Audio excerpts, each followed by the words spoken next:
At our son's high school graduation party, right as everyone was finishing their slices of vanilla raspberry cake, Ethan stood up with an envelope in his hand. The chatter around our backyard fell silent as he cleared his throat.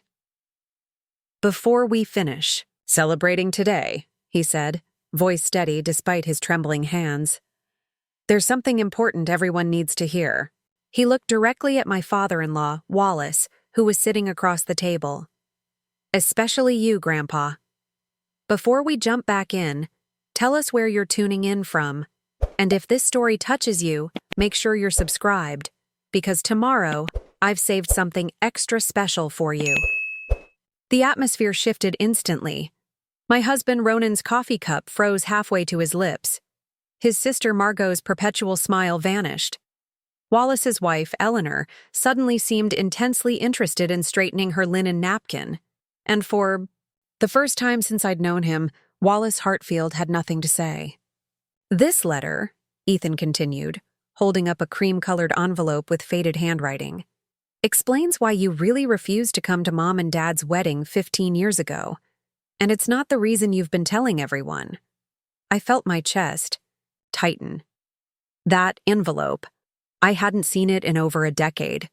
I thought Ronan had destroyed it years ago when we agreed to move forward and stop dwelling on the past.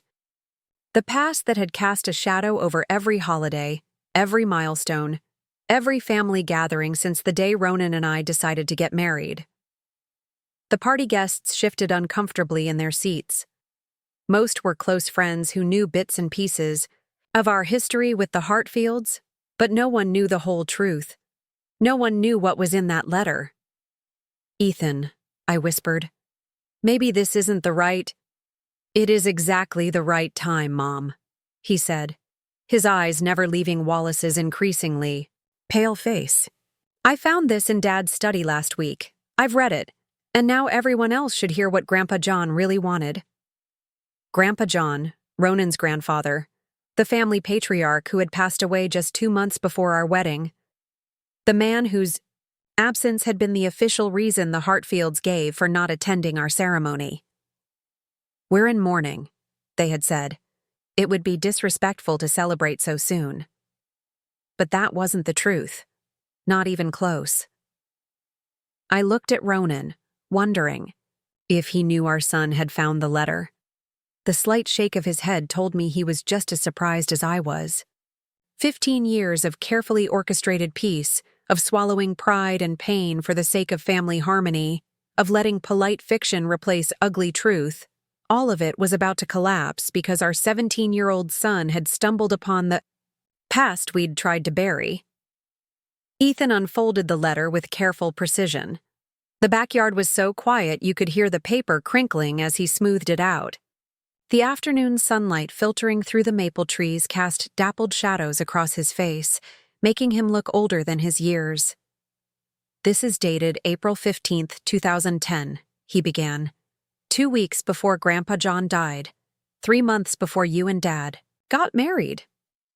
I watched Wallace's face transform from shocked to alarmed. Eleanor placed her hand on his arm, whether to comfort or restrain him, I couldn't tell.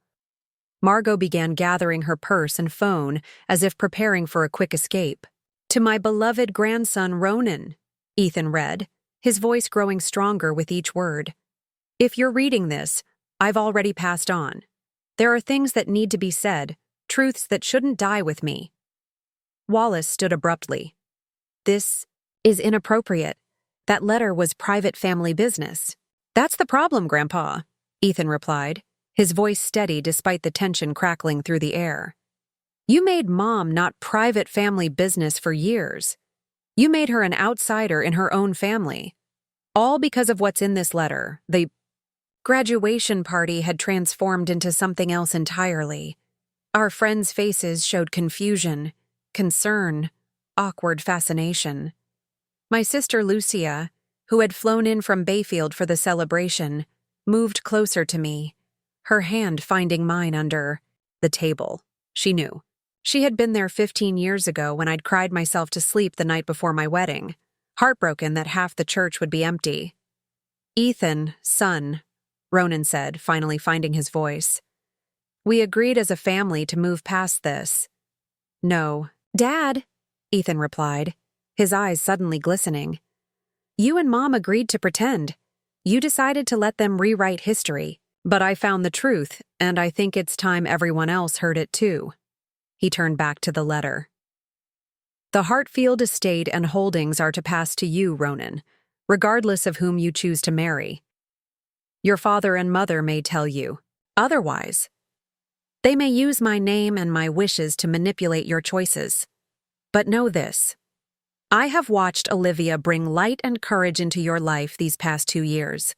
Any woman who makes my grandson stand taller and speak his truth is a Hartfield in my eyes, even if she doesn't come from the right family or the right background as your parents so cruelly put it.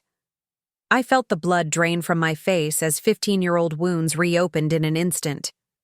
Margot was now standing too, her voice shrill as she said, "That's enough." He was old and confused when he wrote that. But Ethan wasn't finished. He looked directly at Wallace, his young face a mixture of hurt and determination.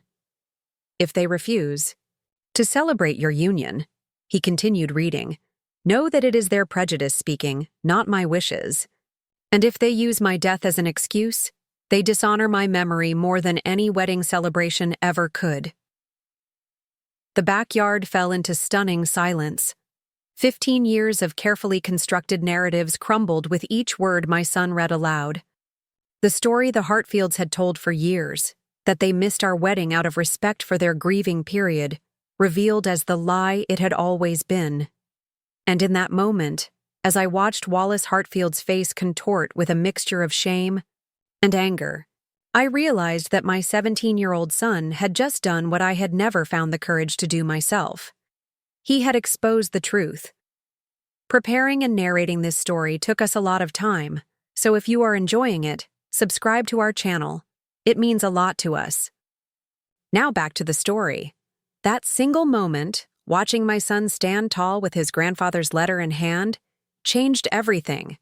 But to understand the weight of those words, you need to know how we got there.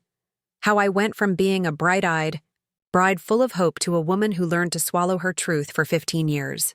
How we ended up at a graduation party that turned into a family reckoning that had been brewing for over a decade. I met Ronan Hartfield when I was 26. I was working as a conservation biologist at the Pinewood Wildlife Sanctuary, about 40 miles outside of Millfield. I'd grown up in Bayfield, a small coastal town where my parents ran a modest bookstore. We weren't poor, but we certainly weren't wealthy. My parents had saved every penny to put my sister Lucia and me through college. I'd worked 3 jobs to fund my master's degree. Nothing in my life had come easily, but I was proud of that fact. Ronan wandered into the sanctuary one April afternoon, camera in hand, looking to photograph the red-tailed hawks that nested in our eastern ridge. He was tall, with kind eyes and an easy smile that made the hours we spent hiking to the ridge feel like minutes. By the time we spotted the hawks, I was already falling for him. He asked for my number before leaving, and I gave it without hesitation. It wasn't until our 3rd date, when he picked me up in his Mercedes and took me to dinner at Avington's, the kind of restaurant where they don't put prices on the menu, that I realized who the Hartfields were. Your family owns half of downtown Millfield? I asked, trying not to show my surprise when he mentioned it casually over dessert. He shrugged, suddenly looking uncomfortable. It's just property investments my grandfather started. Not a big deal, but it was a big deal. The Hartfields weren't just wealthy, they were Millfield royalty.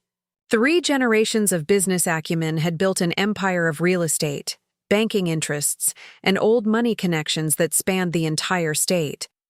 Ronan's father, Wallace, sat on the boards of half a dozen companies. His mother, Eleanor, chaired 3 prestigious charitable foundations. His sister, Margot, had been featured in business magazines before she was 30, and I was just Olivia Brenner from Bayfield, with mud on my boots and student loans that would take 15 years to pay off. Why didn't you tell me? I asked, feeling suddenly self-conscious about my thrift store dress that I'd thought looked so nice. Because it doesn't matter, Ronan said, reaching across the table for my hand. Not to me, and I believed him. That was the thing about Ronan. His sincerity was unmistakable. In a family that valued appearance and influence above all else, he was the anomaly, the one who saw beyond surfaces to what mattered underneath. It was what had drawn him to ecology and wildlife photography, and it was what had drawn him to me. For the first 6 months, our worlds remained separate. We hiked, we talked for hours about everything from monarch butterfly migration to obscure indie bands. We fell deeply in love in the privacy of our own bubble. And then came the inevitable, meeting his family. They'll love you, Ronan assured me as we drove up the long tree-lined driveway to the Hartfield estate. Just be yourself. The estate was exactly what you'd expect. Sprawling grounds, a house that looked like it belonged on a historical registry, cars in the circular driveway that cost more than my annual salary. Eleanor greeted us at the door with perfect posture and a practiced smile that never reached her eyes. "So this is the girl who's been keeping you from your family obligations," she said, kissing Ronan's cheek before turning her appraising gaze to me. "Welcome to Hartfield House, Olivia. I hope you find it comfortable." That first dinner set the tone for everything that followed. Wallace barely acknowledged me until he discovered where I'd done my undergraduate work. A state university, with a strong science program but no prestigious name recognition. "Public education," he said, nodding as though he'd just confirmed a suspicion. Bold choice these days. Margot, 3 years younger than Ronan and dripping with the kind of polished confidence that comes from never being told no, couldn't hide. Her amusement when I confessed I didn't follow equestrian sports or know which summer homes their friends had purchased in the Hamptons. "Don't worry," she said with a laugh that felt like glass breaking. "Ronan has always had eclectic tastes. Only Grandpa John, Ronan's grandfather, the family patriarch who had built much of their fortune, showed me genuine warmth. He was 86 at the time, his health already failing. But his mind was sharp and his eyes missed nothing. She has substance," I overheard him telling Ronan later that evening as I returned from the powder room. "Don't let them make you doubt that. God knows this family could use more substance and less show." I left that night with a knot in my stomach that wouldn't go away. Ronan squeezed my hand as we drove back to my apartment. "They just need time," he said. "They're set in their ways." I nodded, wanting to believe him. "Your grandfather is wonderful." Ronan smiled at that. "Grandpa John sees people for who they really are. It's why he's the only one whose opinion I actually care about." I didn't know then how prophetic those words would be.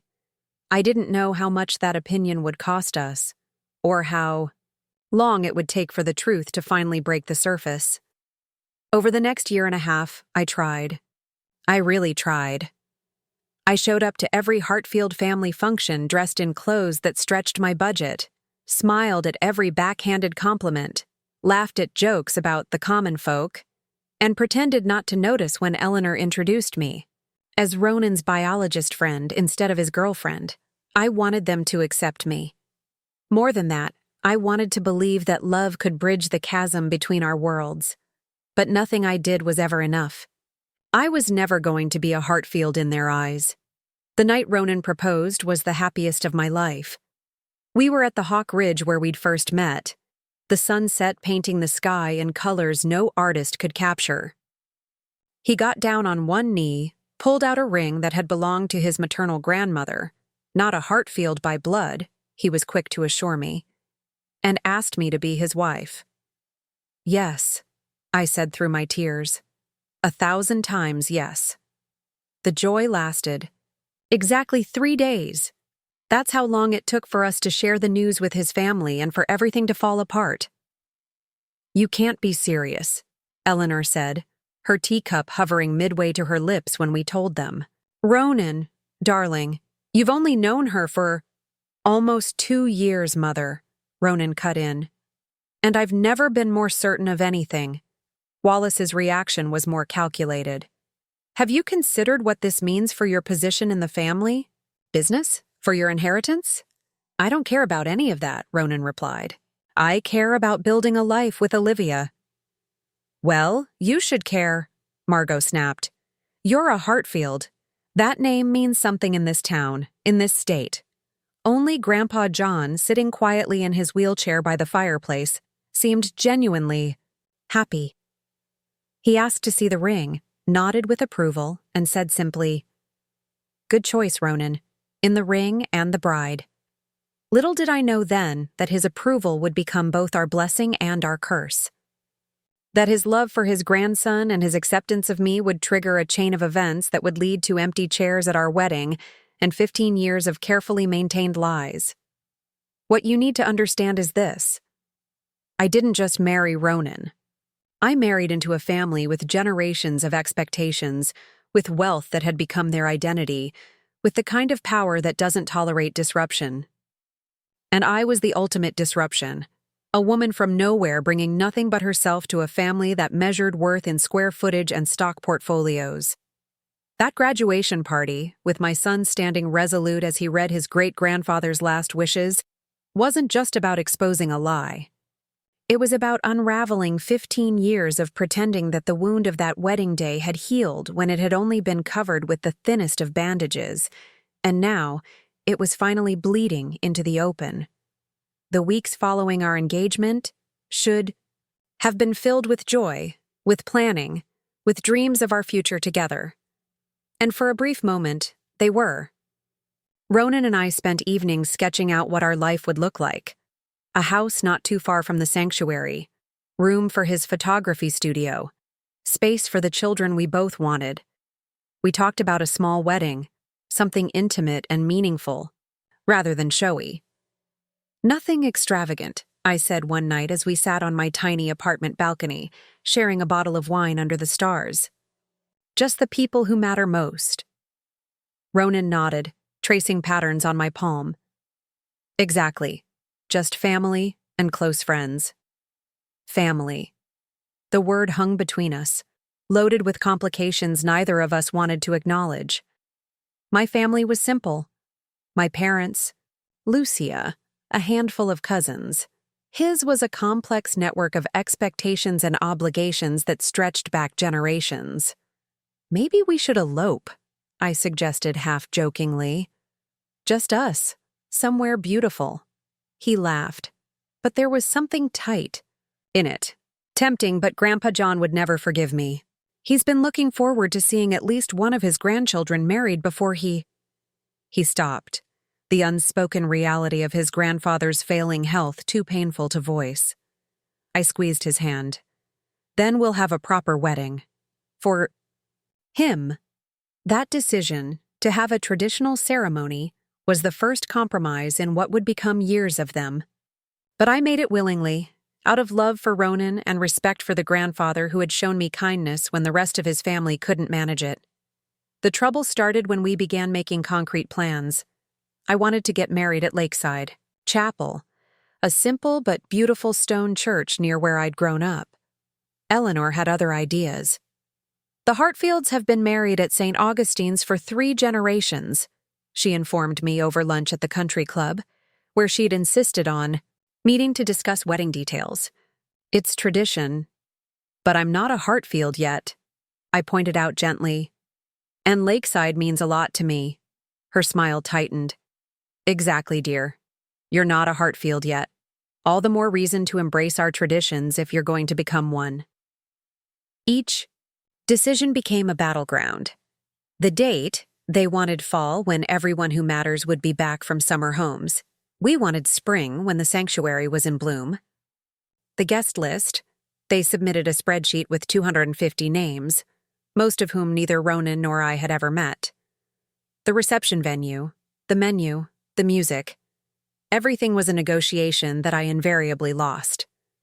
It's just one day, Ronan would say when I expressed frustration. Let them have this, and then we'll live our life our way. I tried to see it that way. I really did. I told myself that marriage was about compromise, about family becoming more complex and intertwined. I told myself that their resistance was natural. I was an outsider bringing change to a family set in its ways. I believed that with time and patience, they would see that my love for Ronan was genuine, that I wasn't after their money or status. Grandpa. John became my unexpected ally during those tense months. Despite his health issues, the heart condition that kept him mostly confined to Hartfield House, he made a point of calling me regularly. Sometimes just to chat, sometimes to offer subtle advice on navigating his family's peculiarities. They fear what they don't understand, he told me once.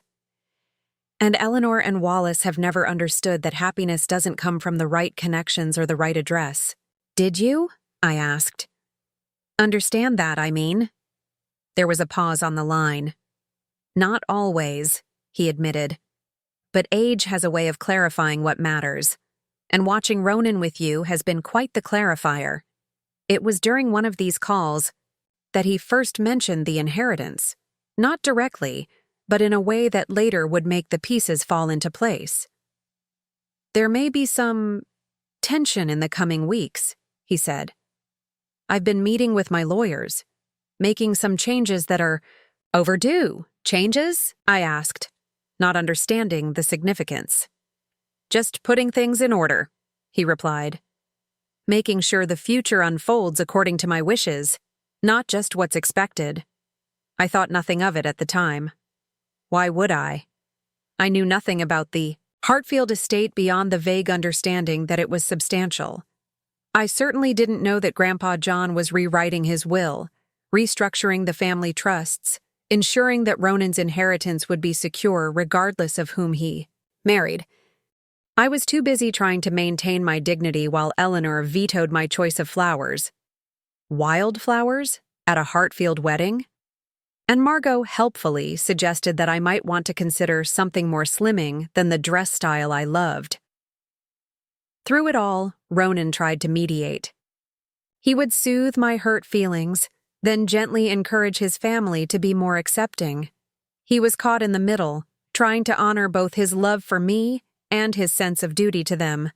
I can see now how impossible a position that was, but at the time, I sometimes resented his reluctance to take a firmer stand.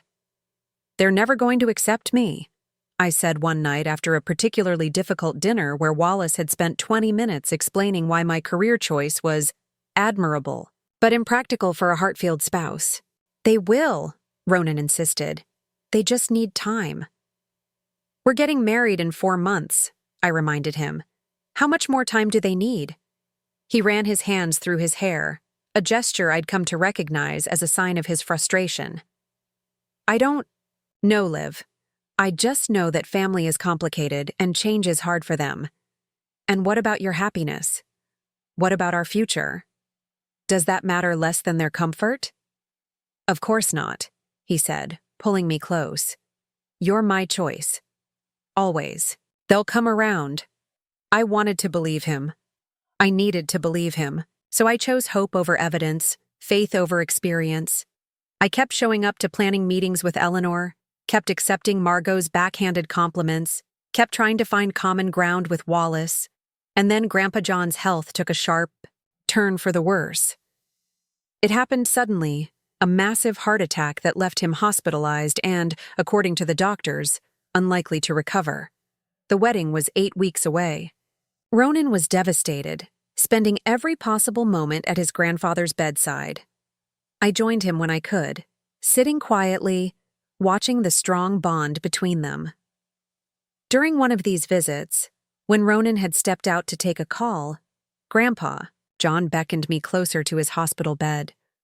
You make him brave, he said, his voice weaker but his eyes as sharp as ever. Don't let them take that from either of you. I won't, I promised, though I wasn't entirely sure what he meant. He nodded, satisfied. I've left something for him, a letter, when the time comes. 3 days later, he was gone. The Hartfield family plunged into grief, genuine on Ronan's part, performative and strategic on others. The funeral was everything you'd expect, grandiose, well attended by the region's elite, a testament to John Hartfield's status rather than his character. And just like that, we lost our only ally. The whispers started the same day. I overheard Eleanor and Wallace in intense conversation with the family lawyer after the service. "This changes everything," Eleanor hissed. "The will, the letter, the wedding, all of it." "We need time to address this," Wallace replied. "To make sure everything proceeds appropriately." I didn't understand then. I thought they were discussing normal estate matters, the complexities of settling a wealthy man's affairs. It wasn't until a week later, when Wallace called Ronan to his study for a private family discussion, from which I was explicitly excluded, that I began to sense something more sinister brewing. Ronan emerged from that meeting pale and conflicted. "What happened?" I asked, alarmed by his expression. They think we should postpone the wedding," he said, not quite meeting my eyes. "Out of respect for Grandpa, they say it's inappropriate to celebrate so soon after his passing." It was as if the floor had dropped out from under me. "Postpone? For how long?" 6 months, maybe a year. His voice was hollow. "A year? Ronan, we've already arranged everything. People have made travel plans. I stopped, a terrible suspicion forming. "This isn't really about mourning, is it?" He hesitated just a moment too long. "Of course it is. They loved him. They're devastated." But I'd seen enough of the Hartfields by then to recognize when something wasn't being said. "What else did they tell you in there?" The question hung between us, creating the first real rift in our relationship, the first secret he kept from me. I wouldn't learn until much later what had really transpired in that study: the threats about his inheritance, the ultimatums, the manipulation of his grandfather's memory in direct contradiction to the old man's actual wishes. All I knew then was that the family who had barely tolerated my presence was now actively trying to prevent our marriage, and that Ronan, for all his love and good intentions, was caught in a web of family loyalty he couldn't fully escape. "We're not postponing," I said firmly, fighting back tears.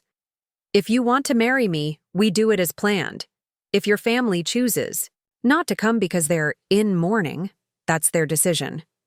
It was the first time I'd taken a real stand against the Hartfield machine, and it wouldn't be the last. The 2 weeks following Grandpa John's funeral were the most tense of our relationship. Ronan and I circled each other cautiously, both aware that we stood at a crossroads. The wedding was now 6 weeks away, and the question of whether to proceed hung between us like a physical presence. "I just think we need to consider it," Ronan said one evening as we sat in my apartment. "Postponing might be the respectful thing to do." "Respectful to whom?" I countered. "Your grandfather wanted to see you married." "He was excited about our wedding," Ronan sighed, rubbing his temples. "I know, but now that he's gone, your parents suddenly have opinions about what would honor his memory. The same parents who barely visited him in this hospital?" It was a harsh thing to say, but the past months had worn my diplomatic filter thin. I'd watched Wallace and Eleanor make token appearances at the hospital, more concerned with how they were perceived by the staff than with spending meaningful time with Grandpa John. I'd seen how their grief seemed to switch on for public consumption, then off when they thought no one important was watching. "That's not fair," Ronan said, but his protest lacked conviction. "Isn't it?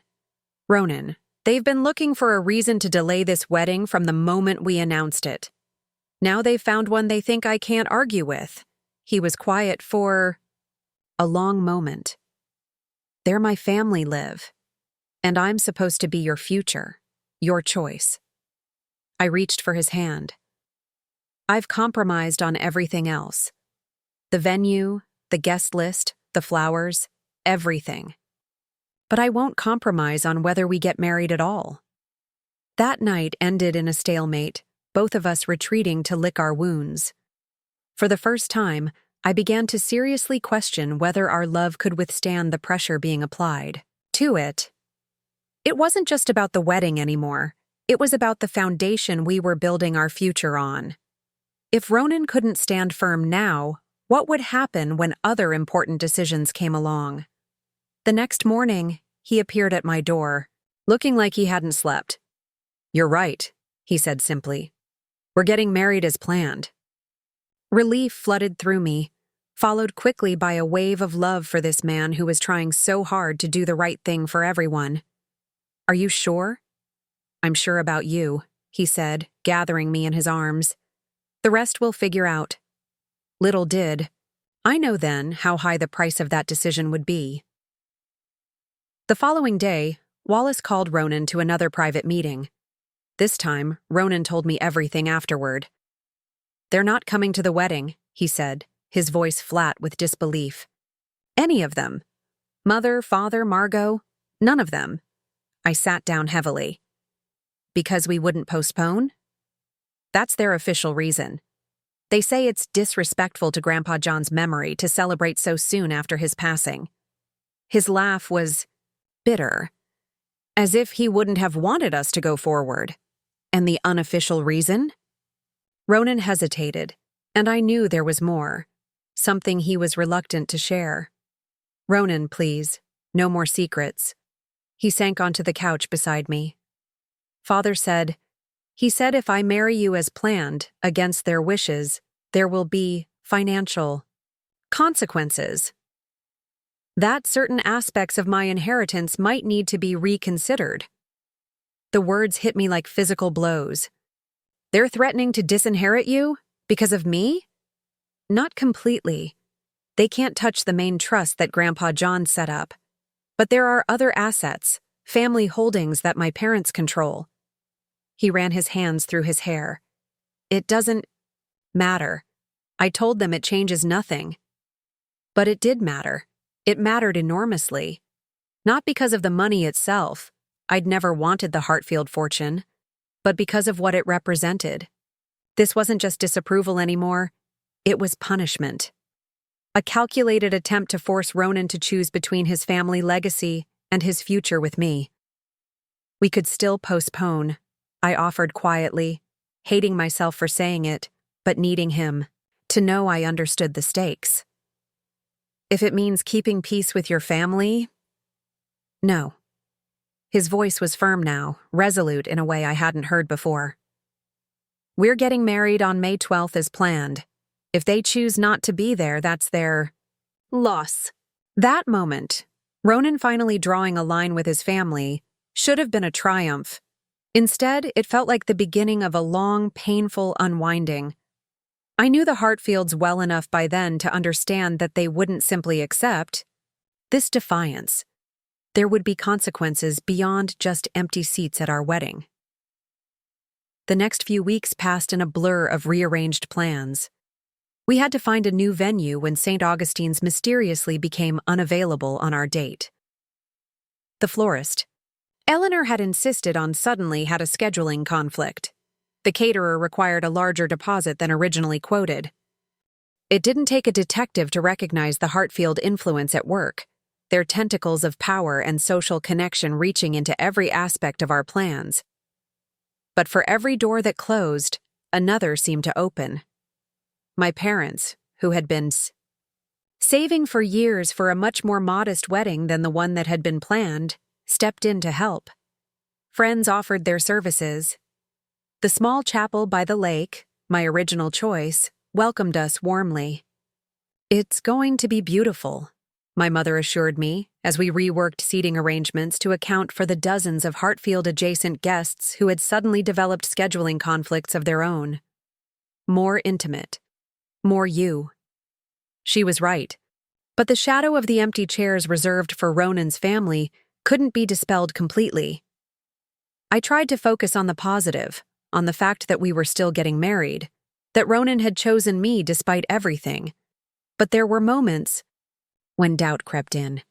Moments when I wondered if I was asking too much of him, if love could really overcome the weight of family expectation and generations of accumulated power.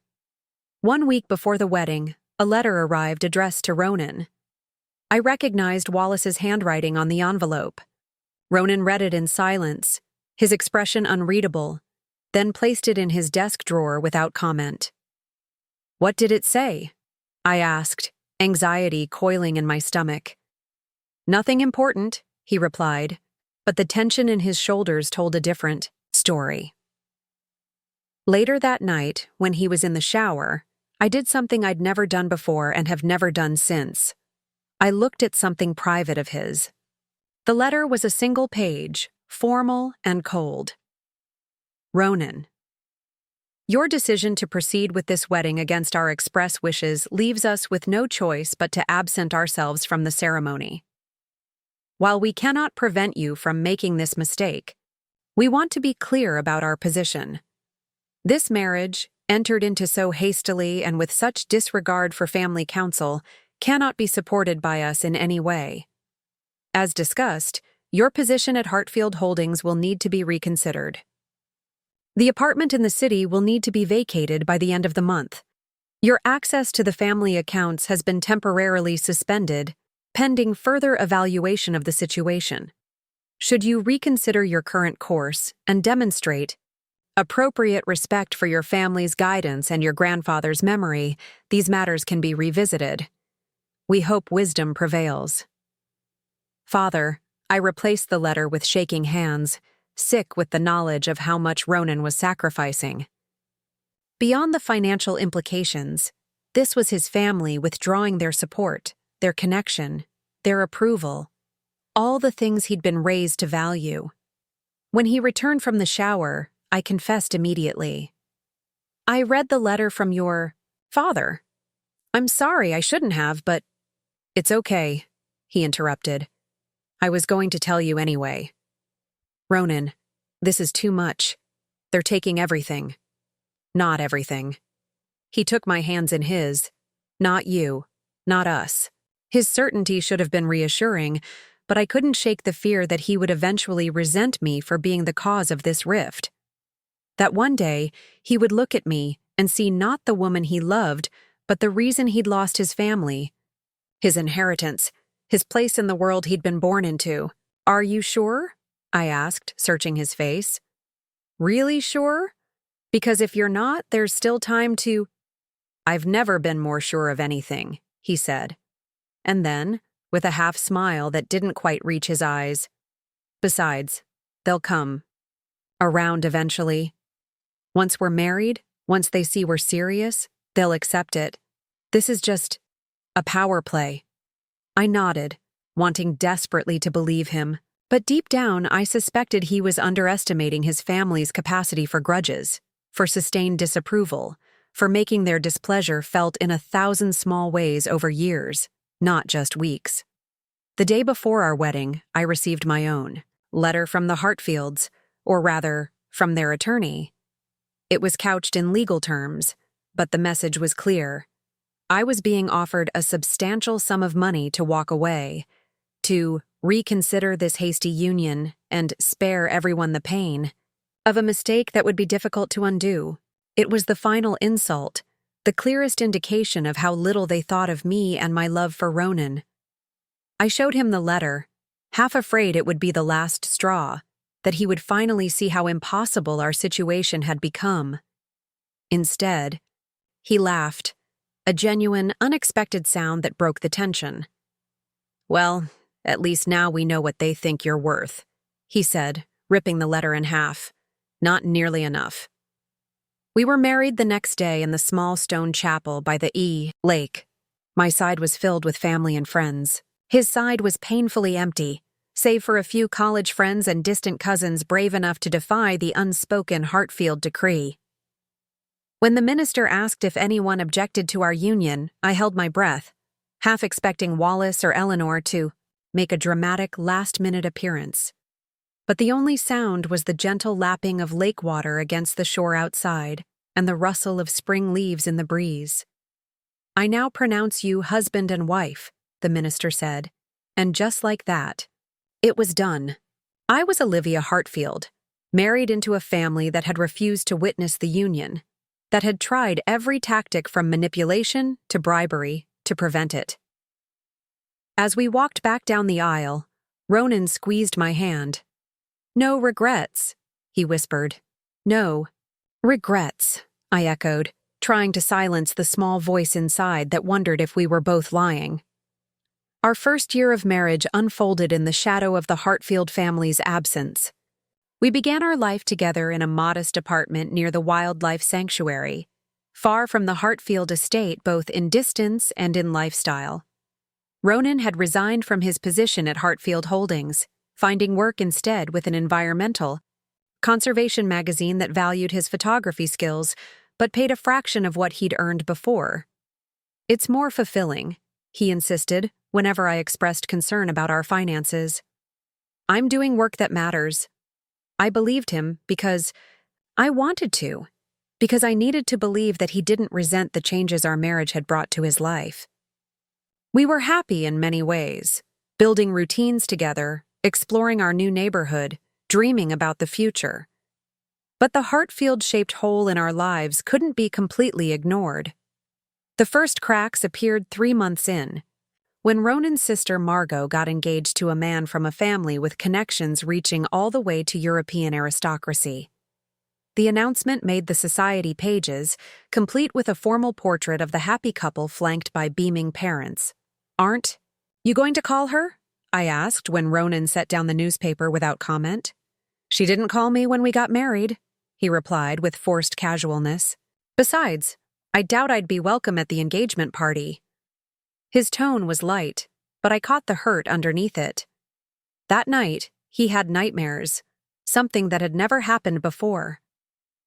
I woke to find him sitting at the edge of the bed, shoulders hunched, breathing uneven. "Just a bad dream," he said when I touched his shoulder. "Go back to sleep." But it happened again the following week, and then with increasing frequency. He never wanted to talk about the dreams, but I could guess their content from the names.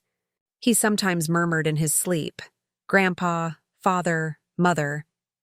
6 months into our marriage, an envelope arrived containing formal invitations to Margot's wedding. I was shocked. After everything, they were extending an olive branch. Perhaps this was the beginning of the reconciliation Ronan had predicted. My hope evaporated when I opened the envelope further. There were 2 invitations, one addressed to Mr. Ronan Hartfield, and another to Mr. Ronan Hartfield and guest, not and Mrs. Olivia Hartfield, not and wife. Just and guest, as if our marriage didn't exist, as if I were a random date he might choose to bring. Ronan didn't seem surprised. "Classic mother," he said with a bitter laugh. "Technically including you while making it clear you're not really invited." "We don't have to go," I offered. He hesitated, conflict clear on his face. "It's my sister's wedding." "Your sister who didn't come to ours." That was different. She was caught in the middle. I bit back my first response, which was that Margot had been far from caught in the middle. She had been an active participant in the campaign against our marriage. Instead, I said, "If you want to go, we'll go. Together." We bought new clothes. We couldn't really afford. I had my hair professionally styled for the first time since our own wedding. Ronan practiced what he would say to his parents, rehearsing casual greetings as if preparing for a job interview rather than a family event. The wedding was held at St. Augustine's naturally, with a reception at the Hartfield estate. Walking into that house again, my arm linked with Ronan's, I felt the weight of every set of eyes tracking our entrance. The whispers weren't even particularly subtle. Bold of them to come together. Eleanor must be beside herself. I heard they're barely making ends meet. Ronan gripped my hand tighter, his smile fixed in place. "Ignore them," he whispered. "We have as much right to be here as anyone." But it wasn't true, and we both knew it. We were tolerated, not welcomed. Wallace nodded stiffly when Ronan congratulated him on the match. Eleanor air-kissed her son's cheek while pretending I was invisible. Margot, the bride herself, spared us exactly 45 seconds of conversation before being urgently needed elsewhere. The final blow came during the reception dinner. We'd been seated at a table in the far corner with distant relatives and business associates too unimportant to merit better placement. When the time came for toasts, Wallace stood and raised his glass. "Today, we celebrate the union of two extraordinary families," he began, his voice carrying across the elegant dining room. "A true Hartfield alliance that honors our legacy and secures our future." His emphasis on true wasn't subtle. Several heads turned toward our table, expressions ranging from pity to poorly concealed amusement. Beside me, Ronan went still, his face draining of color even as his social smile remained frozen in place. We left before the cake was cut, Ronan silent during the drive home, his knuckles white on the steering wheel. I didn't push him to talk, knowing there was nothing I could say to ease the hurt of being so deliberately positioned as the family disappointment. That night marked a turning point. Something in Ronan seemed to fold inward, a quiet surrender I hadn't seen before. The fight hadn't left him entirely, but it had transformed into something more resigned, more accommodating. When his mother called the following month, the first direct contact since our wedding, to invite him, just him, to the annual Hartfield Thanksgiving gathering, he accepted without consulting me. "It's a chance to mend fences," he explained when I expressed surprise. "I'll just make an appearance, keep things civil." He returned from that dinner quiet and withdrawn. When I asked how it went, he offered only, "Fine, the usual." But something had shifted. He began accepting more solo invitations, family birthdays, business dinners, the occasional Sunday brunch. Each time he returned a little more distant, a little more like the Ronan who had been raised to be a proper Hartfield. Tried not to feel betrayed. I told myself he was navigating an impossible situation, trying to repair his relationship with his family without compromising our marriage. But I couldn't ignore the growing chasm between us, the way he seemed to be living two separate lives. One with me and another with them. "They're still your family," I said one night after he declined yet another invitation that included me. "I understand that you want to maintain a relationship with them." "Do you?" he asked, and there was something in his tone, a challenge, an accusation, that I hadn't heard before. "Of course, I've never asked you to cut them off. But you hate that I'm seeing them. I hate how they treat you, how they treat us. There's a difference." He sighed, the fight going out of him. "They're trying, Liv. In their way. It's just complicated." Complicated. It became his favorite word, his shield, his explanation for everything from missed anniversaries to the growing collection of secrets he kept from me. I learned more about his family's activities from local newspapers than from my own husband. Meanwhile, I was building my own life as best I could. I'd been promoted at the sanctuary, taking on more research responsibilities and educational outreach. I made friends who had nothing to do with the Hartfield world. I tried to create a space where Ronan could be himself, not the person his family wanted him to be. The birth of Ethan, 3 years into our marriage, seemed to reset the balance briefly. Ronan was present, attentive, overjoyed with our son. For a few precious months, it felt like we were truly a unit, a family complete unto ourselves. Then came the christening, and the inevitable question of who would be invited. "I think we should include my parents," Ronan said cautiously. "It might be good for them to meet their grandson." I wanted to object, to protect my newborn son from the cold judgment that had so wounded his father. But I also recognized the olive branch for what it was. "Okay," I agreed. But at the first sign of disrespect, they leave. The Hartfields arrived at the small church precisely on time, dressed as if attending a state dinner rather than a family christening. Eleanor immediately took charge, rearranging the modest reception I'd planned, commenting on the quaint venue, suggesting better photographers than the friend who'd volunteered. I bit my tongue so hard I tasted blood. This was for Ronan, for Ethan.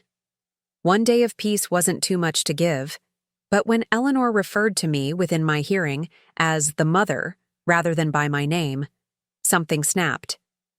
"My name is Olivia," I said calmly, approaching where she stood, directing the church's elderly deacon about proper lighting for photographs. "I'm your daughter-in-law, and I've been for 3 years now. You can call me Olivia or Liv or Mrs. Hartfield, but the mother isn't an option." Her smile could have frozen hellfire. "Of course, dear. No need to be sensitive about titles. It was a small victory, but it came at a cost." Wallace pulled Ronan aside afterward, their heated whispers carrying just enough for me to catch fragments about controlling and typical of her type, and still time to reconsider arrangements. When they left, Ronan didn't speak to me for the rest of the day. I found him that evening in Ethan's nursery, watching our son sleep, his expression troubled. "I'm sorry if I embarrassed you," I offered, though the words tasted sour. "You didn't embarrass me," he said without looking up. "You just made things harder than they needed to be. By asking your mother to use my name? By confronting her in public, at Ethan's christening, in front of people who matter to my family. People who matter to your family," I repeated slowly. "And I don't." He finally looked at me, frustration evident. "That's not what I meant, and you know it." But it was what he meant, even if he couldn't admit it. In the complex hierarchy of the Hartfield world, I would always be an outsider, tolerated at best. And Ronan, despite his love for me, couldn't fully extract himself from that worldview. As Ethan grew, the Hartfield's interest in him grew as well. He was, after all, a Hartfield by blood, the next generation, a potential heir to the empire. They began sending expensive gifts, arranging grandparent days that specifically excluded me, suggesting preschools and future prep schools with the right pedigrees. Ronan allowed it, encouraged it even. "They're trying to connect with him," he would say when I expressed concern. "Isn't that what we wanted?" But what I saw was more insidious, the slow, careful grooming of my son to value the things they valued, to see the world through the Hartfield lens, to potentially become a wedge between Ronan and me if I didn't go along with their plans. I began to feel like I was fighting a losing battle on 2 fronts, trying to hold on to the man I'd married while also protecting my son from the subtle influence of a family that had never accepted his mother. And all the while, Ronan drifted further into that in-between space, not fully theirs anymore, but increasingly less mine. He wore the masks required of him so often that sometimes I wondered if he remembered who he really was underneath them. By the time Ethan was 7, the pattern was set. Ronan attended Hartfield family functions alone, or with Ethan. I maintained my separate life, my career, my own friends. We still loved each other, I never doubted that. But the closeness, the unity of purpose we'd once shared, had frayed almost to breaking. I was losing him by inches, and I didn't know how to stop. The realization that I was losing not just my husband, but potentially my son, came on an ordinary Tuesday afternoon. Ethan was 10, already showing the keen intelligence and quiet determination that reminded me so much of Ronan before the Hartfields had begun reclaiming him piece by piece. I was helping Ethan with a school project, a family tree assignment. That had seemed innocent enough until I saw him hesitate over my side of the diagram. "Mom," he said, pencil hovering over the paper, "Grandma Eleanor says your parents aren't really part of the main family tree because they don't have the right background. Is that true?" The question hit me like a physical blow. I set down the markers I'd been organizing and took a careful breath. "What else did Grandma Eleanor say about my parents?" Ethan shrugged, the casual gesture of a child repeating something without understanding its poison. "Just that they're simple people and that's okay, but the real Hartfield history is what matters for school projects like this."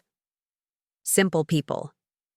The dismissal wrapped in false acceptance was so perfectly Eleanor that I could hear her voice saying the words. I looked at my son, my beautiful, sensitive boy with Ronan's eyes and my stubborn chin, and saw for the first time how the subtle campaign against me had expanded to include undermining my entire family heritage in his eyes. "Ethan," I said carefully, "do you remember visiting Grandpa Carl and Grandma Susan in Bayfield last summer? How Grandpa taught you to fish off the pier, and Grandma showed you how to make paper from wildflower seeds?" He nodded, a small smile forming. "And we made those books with the paper and gave them as presents. That was cool." Those are my parents. Your grandparents just as much as Grandma Eleanor and Grandpa Wallace. They own a bookstore, not a corporation. They live in a cottage, not an estate, but they're smart and kind and creative. And their background is just as important, just as valuable as the Hartfield side. He considered this, his brow furrowing in that way that reminded me so much of Ronan when he was working through a complex problem. "But Grandma Eleanor says the Hartfield name means something important, that I need to understand my place in the lineage, whatever that means." The words were so clearly a direct quote that I had to suppress a surge of anger. Eleanor had been having these conversations with my 10-year-old son without my knowledge, planting seeds of elitism and family superiority that could shape his entire worldview if left unchallenged. "Names are important," I acknowledged. "But do you know what's more important than any name?" "What?" "The person you choose to be, the way you treat others, the things you value and fight for." He nodded slowly, still not fully grasping the weight of what we were discussing, but sensing the importance of the moment. "So I should put Grandpa Carl and Grandma Susan on the tree?" "Absolutely," I said firmly. "And your Aunt Lucia. And your cousins Jamie and Fiona. They're all your family." After we finished the project, a colorful tree with equal branches for both sides of Ethan's heritage, I sent him outside to play. Then I sat at the kitchen table and cried for the first time in years. It wasn't just the family tree comment, though that had been the catalyst. It was the dawning recognition that everything I'd feared was already happening. The Hartfields were slowly reshaping my son's understanding of family, of value, of his place in the world. And Ronan, who should have been standing beside me and presenting a united front, had been allowing it to happen. No, worse than allowing it, he had been facilitating it. The weekend visits to the Hartfield estate that had become more frequent. The private lunches with his parents where family business was discussed. The carefully cultivated relationship between Ethan and his paternal grandparents that increasingly excluded me. I was being erased from my own family narrative, inch by inch, smile by smile, and I had been letting it happen in the name of peace. When Ronan came home that evening, I was still at the kitchen table. Ethan's family tree project spread out before me, my thoughts clearer than they had been in years. "We need to talk," I said, my voice steadier than I felt. He glanced at the project, then at my face, and something in his expression shifted. "What's wrong?" "Did you know your mother has been telling Ethan that my parents aren't real family? That they don't count on his family tree because they don't have the right background?" Ronan sighed, setting down his bag and running a hand through his hair. "I'm sure she didn't mean it like that." "How else could she have meant it, Ronan? Please, enlighten me." His gaze slid away from mine. "She's traditional, old-fashioned. She thinks of family in terms of lineage and—" "Stop." I cut him off, unable to bear another rationalization. "Just stop making excuses for her. For all of them. Do you hear yourself? Do you remember who you saw used to be before you started letting them pull you back into their world?" The question hung between us, sharp and unavoidable. For a moment, I saw a flicker of the old Ronan, the man who had stood up to his family for love, who had valued integrity over inheritance. "This isn't just about the family tree, is it?" he asked quietly. "No. It's about what's happening to us, to you, to Ethan." I gestured to the project. Do you know what I saw today? I saw our son starting to believe that one side of his heritage is superior to the other, that some family connections matter more than others because of money or status, or a last name. It's not that simple, Liv. It is that simple, I insisted. We're losing him to the same toxic values that nearly kept us apart. And you're letting it happen because it's easier than fighting. He sat down heavily at the table, defensive anger giving way to something more complex. What would you have me do? Cut them off completely? They're his grandparents. They love him. They love the Hartfield in him, I corrected. They tolerate the Brenner half at best, and they're teaching him to do the same. A long silence stretched between us, filled with the weight of 15 years, the compromises, the slow surrenders, the gradual erosion of the partnership we'd once sworn would withstand anything. Remember when we first got engaged? I asked softly. How certain you were that love was enough, that we could build our own path regardless of what your family thought? He nodded, his eyes carrying a shadow of regret. What happened to that? Man? The one who believed in us more than he believed in family expectations or social standing? Life happened, Liv, he said, a rare honesty breaking through. Reality, responsibilities. I've been trying to balance everything, to give Ethan connections to both worlds, to repair what was broken with my family while still honoring our marriage. But it's not balanced, I said. Every year, every month, the scale tips further toward their values, their influence, and I keep losing pieces of the man I married. He looked stricken, as if I'd voiced a truth he'd been hiding even from himself. I never meant to. I know, I said, reaching across the table to take his hand. That's what makes it so heartbreaking. You don't even see it happening.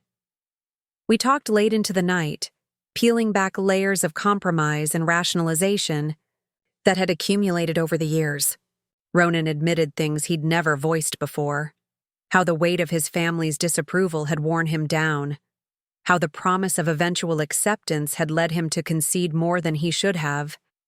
How he sometimes felt caught between two worlds, belonging fully to neither. Do you regret it? I asked.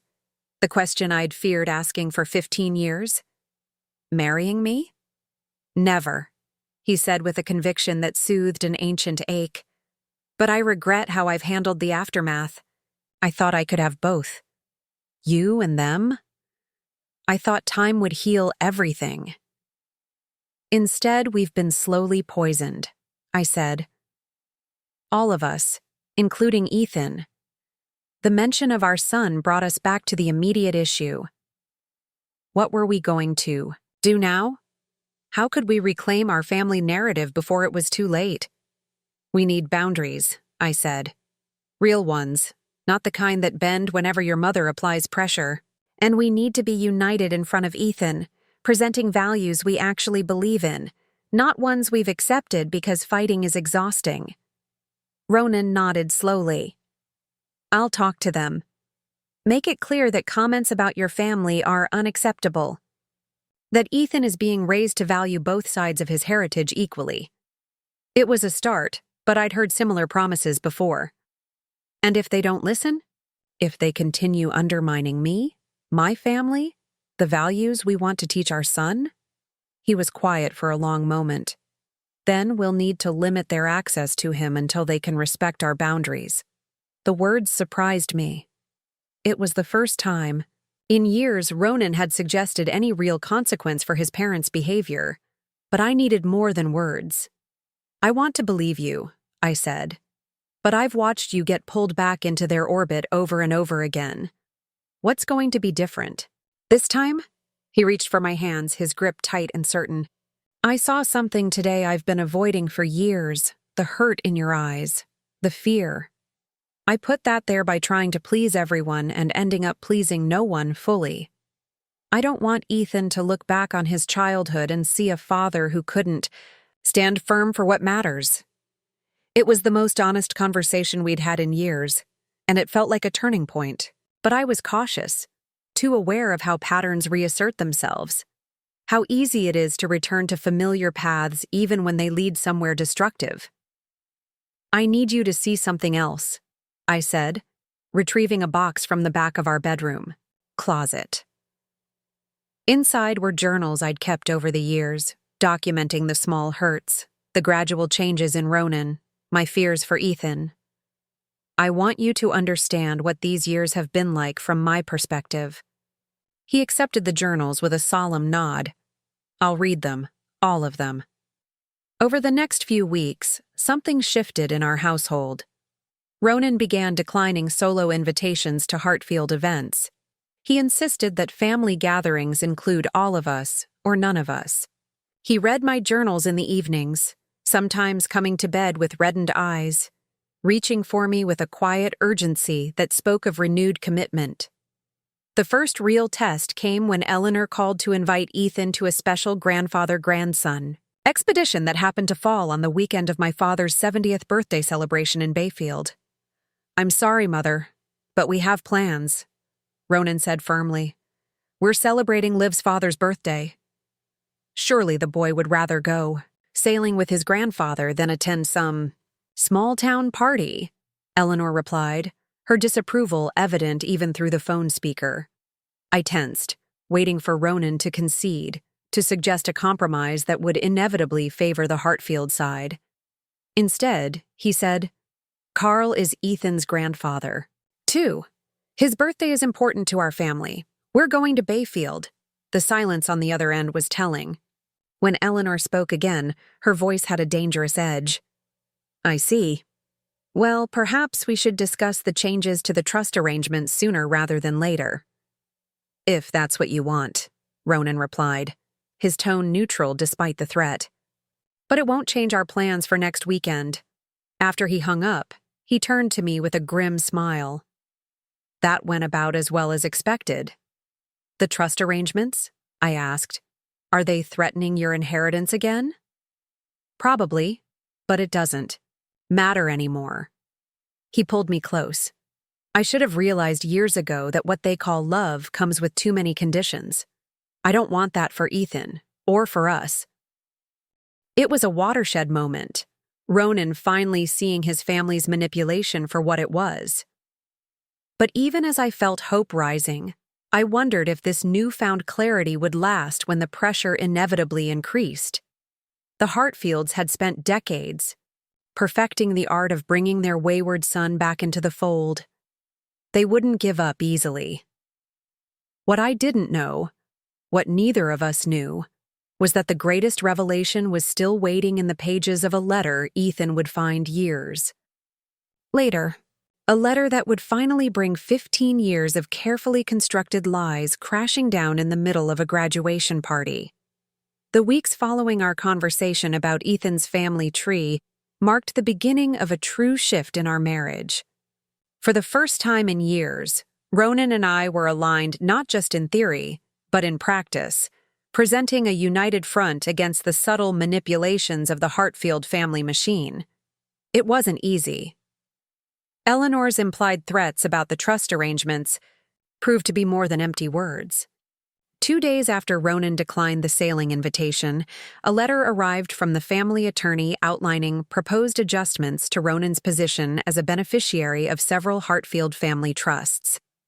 "They're removing me as a trustee for the II Educational Fund," Ronan explained as he reviewed the documents, "and restructuring the real estate holdings to minimize my voting power." "Because we're going to my father's birthday party?" I asked, incredulous despite years of experience with Hartfield tactics. Ronan's laugh was bitter. "No, because I'm finally enforcing boundaries they've ignored for 15 years. This is just the opening move." He was right. Over the next month, the pressure intensified. Wallace began calling Ronan at work, discussing concerning financial forecasts and the need for family unity in uncertain times. Margot reached out to me directly for the first time in years, her message dripping with false concern. "We're also worried about Ronan," she said over coffee she'd insisted on despite my reluctance to meet. "He seems volatile lately, unpredictable. Father thinks it might be work stress, but I wondered if perhaps things at home were contributing. The implication was clear. Ronan's newfound backbone was being attributed to some kind of breakdown, and I was the suspected cause. "Things at home are better than they've been in years," I replied calmly. "But thank you for your concern." Her smile tightened. "We just want what's best for Ronan and Ethan. Family support is so important, especially during difficult periods." "I couldn't agree more," I said, meeting her gaze directly. "That's why we're being careful about the kind of family influences Ethan is exposed to right now." Margot's facade cracked just enough to reveal the anger beneath. "You know, Olivia, you've been part of this family for 15 years, yet somehow you've never quite understood how it works." "Oh, I understand perfectly," I countered. "I just don't accept it anymore. Neither does Ronan." The skirmishes continued. Eleanor sent expensive gifts to Ethan with notes reminiscing about special times with Grandma that we don't want to lose. Wallace showed up at Ethan's soccer game without warning, pulling Ronan aside for an intense conversation that left my husband shaken but resolute. "They're escalating," he told me that night. "Father mentioned that the board position they've been grooming me for might go to Margot's husband instead. Apparently, my recent behavior has raised concerns about my commitment to the Hartfield legacy." "Are you okay with that?" I asked, searching his face for signs of regret. His smile was tired but genuine. "I'm finding that the less I care about their approval, the freer I feel." He took my hand. "I've been reading more of your journals. I had no idea how much I'd changed, how much you've been carrying alone. It was a painful process for both of us. Ronan confronting the man he'd allowed himself to become, me facing the accumulated hurt I'd buried in those private pages. But it was also healing. With each financial threat, with each manipulative gesture, the patterns became clearer, the choice simpler. "We need distance," I said one evening after a particularly stressful phone call from Eleanor. "Not just emotional boundaries, but physical space." "What are you suggesting?" "I've been offered a research position," I admitted, "at Clearwater Conservation Center in Oregon. They're doing groundbreaking work with endangered species rehabilitation, and they want me to lead their educational outreach program." Ronan's expression was unreadable. "Oregon? That's across the country." "I know it's far," I said quickly. "And I haven't accepted anything. I wouldn't make that decision without you. But maybe we need a fresh start somewhere the Hartfield name doesn't open every door and close every opportunity." He was quiet for a long moment, thinking. "When did they offer you this position?" "Last month, before everything with Ethan's project. I was going to turn it down because I didn't think you'd ever consider moving away from your family. But now, everything's different," he finished for me. "The prospect of leaving Millfield, of walking away from the Hartfield sphere of influence completely, hung between us, both terrifying and tantalizing in its freedom." "What about Ethan?" Ronan asked. "Uprooting him from his school, his friends." "He'd adjust," I said. "Kids do. And maybe it would be good for him to see a world beyond Hartfield expectations, to make his own way without that legacy hanging over him. They'd see it as the ultimate betrayal," Ronan said, but his tone was thoughtful rather than fearful. "Moving their grandson, their heir, beyond their reach. Is that what's stopping you? Fear of their reaction?" He shook his head slowly. "No, I'm just trying to think through all the implications. My work, Ethan's education, your career. It's a big change. The biggest," I acknowledged. "But maybe that's what we need." That night, we talked until dawn about possibilities we hadn't considered in years. Ronan's photography could translate to wildlife conservation work. Ethan was at an age where changing schools would be challenging but not devastating. My career would flourish with the new position. "Let's visit," Ronan suggested finally. "See the place, meet the people, get a feel for whether it could be home." It was the first step, tentative but real, toward choosing our own path completely, free from Hartfield influence. We planned the trip carefully, telling no one except my parents. The last thing we needed was premature interference from Eleanor or Wallace. 2 weeks later, we flew to Oregon, spending a long weekend exploring Clearwater, meeting my potential colleagues, visiting neighborhoods and schools. The Conservation Center was everything I'd hoped: innovative, passionate, committed to both research and education. The nearby town was small but vibrant, with mountains visible in one direction and the ocean in the other. Most importantly, it felt anonymous. No one there had heard of the Hartfields. No one cared about family legacies or trust funds or proper social connections. I watched Ronan throughout the weekend, gauging his reactions. He seemed lighter somehow, more present, more like the man I'd fallen in love with 20 years ago. He took photographs constantly, of tide pools and forest trails, of Ethan skipping stones in a creek, of sunlight filtering through ancient trees. On our last evening, as Ethan slept in the adjoining hotel room, Ronan spread his favorite photos. From the trip across the bed. "I could work here," he said quietly. "Real work, not just showing up at an office because of my last name. There's a conservation magazine looking for a staff photographer. The pay is modest, but it would be yours," I finished for him. "Your talent, your eye, your passion." He nodded, gathering the photos together with careful hands. "Let's do it, Liv. Let's make the move." The decision, once made, brought both relief and anxiety. We returned to Millfield and began making plans quietly, researching housing options, contacting schools, sorting through our possessions to determine what would come with us and what would be left behind. I accepted the position at Clearwater, giving them a start date 3 months in the future. Ronan reached out to the Conservation magazine, sending a portfolio that earned him an enthusiastic response and a formal job offer within weeks. The hardest part was deciding when and how to tell the Hartfields. Ronan wanted to wait until arrangements were finalized, to present the move as a fait accompli rather than a proposal they could undermine. "They'll try everything to stop us," he predicted. Threats, bribes, guilt, the full Hartfield arsenal. He was right, of course. When we finally told them, at a carefully orchestrated dinner where they couldn't make a scene, the reaction was exactly as expected. "This is absurd," Wallace stated flatly. "Throwing away generations of connection and opportunity for some environmental project in the middle of nowhere." "It's a prestigious research position," I corrected, keeping my voice level. "And Ronan has been offered a job with a national publication." "A nature magazine," Eleanor said dismissively. "How quaint. And what about Ethan's education?" "Millfield Academy has been preparing for his enrollment since he was born."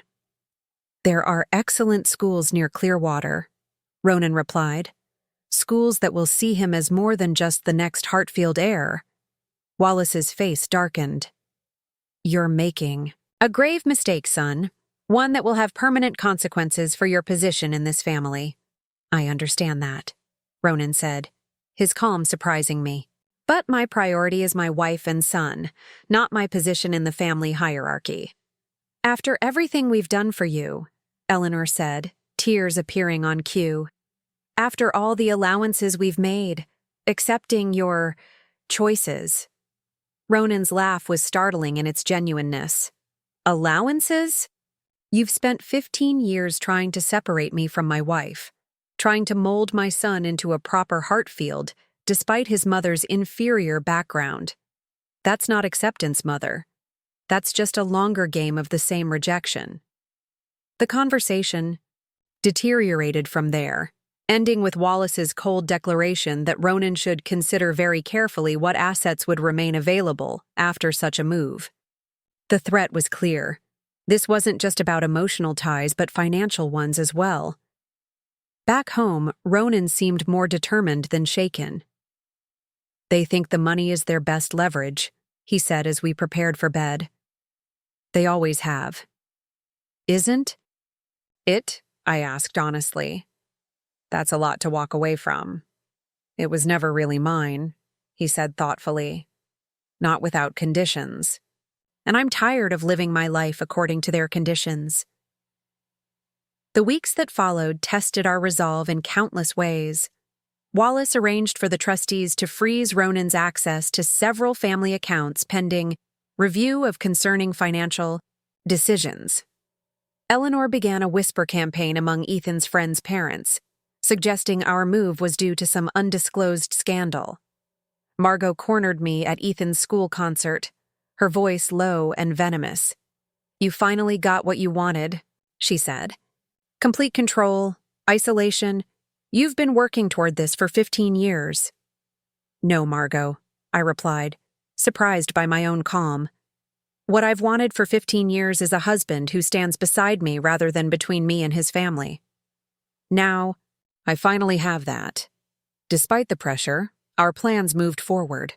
We found a house to rent near Clearwater, nothing like the luxury of Millfield, but charming in its simplicity, with a view of the forest and space for Ronan's photography studio. Ethan, after initial resistance, began researching Oregon wildlife, with growing excitement. My parents, though sad we'd be farther away, supported our decision completely. "You're doing the right thing," my father said during one of our weekly calls. "Family is important, but not at the cost of your integrity." It was precisely what we needed to hear. Validation that choosing ourselves, choosing our values, wasn't selfish but necessary. The day we signed the lease on the Oregon house, Ronan received a formal letter from the Hartfield family attorney. It outlined, in cold legal terms, exactly what he would be forfeiting by moving forward with our reckless relocation plan. The list was substantial: access to various family trusts, his position in several family businesses, certain properties that had been earmarked for him, potential educational funds for Ethan. I watched Ronan read the document, my heart heavy with the magnitude of what he was giving up for us. "We can still change our minds," I offered. "Find another way to set boundaries without cutting ties completely." He shook his head, folding the letter carefully. "No, this just confirms what I've suspected for years.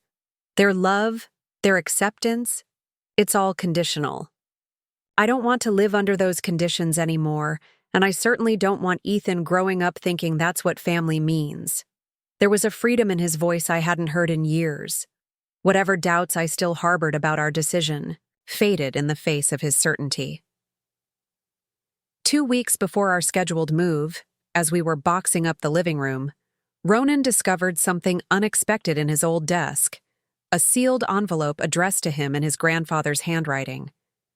"I thought I'd gone through everything in this desk," he said, turning the envelope over with a furrowed brow. "What is it?" I asked, setting down the box of books I'd been packing. "A letter from Grandpa John," he said, his voice hushed with surprise. "Dated just before he died. I've never seen this before." He opened it carefully, unfolding pages filled with the slightly shaky handwriting of an elderly man, determined to communicate one last message. As he read, his expression transformed from curiosity to shock to something like vindication. "Liv," he said when he finished, his voice unsteady. "You need to read this. All of it." I took the letter with trembling hands, sensing that whatever it contained would change everything yet again. And I was right. In those pages, Grandpa John had laid bare the truth about the inheritance, about the manipulations before our wedding, about his own wishes for Ronan's future.